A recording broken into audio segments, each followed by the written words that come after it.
ချိန်တွေအများကြီးရှိသေးတာပဲဆိုပြီးထင်နေမိတတ်ကြတယ်နောက်နေ့ရောက်ရင်တော့အားလုံးပြောင်းလဲသွားလိမ့်မယ်ဒီနေ့တရက်လောက်ပျော်ပျော်ပါးပါးလေးနေတာဘာမှမဖြစ်ပါဘူးဆိုပြီးတွေးမိနေတတ်တယ်တကယ်တော့ဘဝဟာမျက်စိရှိမှရင်တဖြည်းဖြည်းချင်းလွင့်ပြေနေတာပါဘာမှမဟုတ်တဲ့အရာတွေကိုကိုယ့်ရဲ့အချိန်တွေဘယ်လောက်ထိပေးလိုက်မိပြီလဲဆိုတော့ပြန်ပြီးတော့သုံးသပ်ကြည့်နိုင်ဖို့လိုတယ်အကျိုးမရှိတဲ့အရာတွေထဲမှာပဲနစ်မျောနေပြီးအချိန်တွေကုန်သွားတော့မှဘာမှမလုပ်လိုက်ရပါလားဆိုတဲ့ခံစားချက်တွေနဲ့နှောင့်တရနေတတ်တယ်ဒီလိုဖြစ်နေရတဲ့အဓိကအကြောင်းရင်းကကြောက်စိတ်ပါပဲပင်ပန်းသွားမှာကြာရှုံသွားမှာတွေကိုကြောက်နေမိတာကြောင့်တက်တောင့်တက်တာရှိတဲ့နေရာမှာပဲဘုံခိုနေမိတာပါတခြားသူတွေသူတို့လိုချင်တဲ့ဘဝမျိုးနဲ့နေထိုင်နေကြတာကိုထိုင်ကြည့်နေရင်ကိုဖြစ်ချင်တဲ့ပုံစံနဲ့လက်ရှိဖြစ်နေတဲ့ပုံစံကြားကကွာဟချက်ကပိုပြီးတော့ကျဲလာတယ်ဘဝကိုဖြုံးတီးတယ်ဆိုတာခုချက်ချင်းချလိုက်တဲ့ဆုံးဖြတ်ချက်အကြီးတွေမဟုတ်ပါဘူး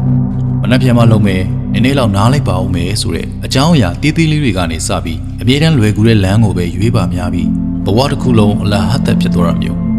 စိတ်ပါလာမယ့်အချိန်ကိုစောင့်မနေပါနဲ့အစဉ်သင့်အဖြစ်ဆုံးအချိန်ဆိုတာဘယ်တော့မှရောက်လာမှာမဟုတ်ချက်ချင်းပဲစဖို့လိုရတယ်အားလုံးကိုတခါတည်းပြောင်းလဲပြစ်စရာလည်းမလိုပါဘူးအလုပ်ကိုအာရုံစိုက်ပြီးလုပ်တာလေ့ကျင့်ခန်းလုပ်တာအစရှိသဖြင့်တေးသေးလေးတွေကနေစပြီးခက်ခဲတဲ့အရာတွေအထိလုပ်နိုင်နေဆိုတာကိုတက်တည်ပြနိုင်ဖို့ပဲလိုပါတယ်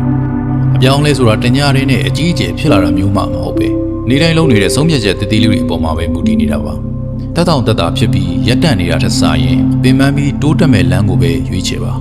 စိတ်ပါတဲ့အချိန်မှာထားလုပ်တာမျိုးမဟုတ်ပဲစိတ်မပါတဲ့အချိန်မှာတော့ဒီဇိုင်းမတ်ဆက်ပြီးလုပ်နေတော့မှပဲအပြောင်းအလဲတွေရောက်လာတာပါခုလုပ်နေတဲ့လုပ်ရတိုင်းကိုအနာဂတ်မှာရှိနေတဲ့ကိုယ်တိုင်ကလှမ်းကြည့်နေတယ်ဆိုတော့အမြဲတမ်းသတိရစေချင်တယ်အချိန်တွေကိုအလကားမဖြုံးတီးပဲအကျိုးရှိအသုံးချဖို့ကိုလည်းအနာဂတ်မှာရှိနေတဲ့ကိုယ်တိုင်ကအခုချိန်မှာတောင်းဆိုနေပါတယ်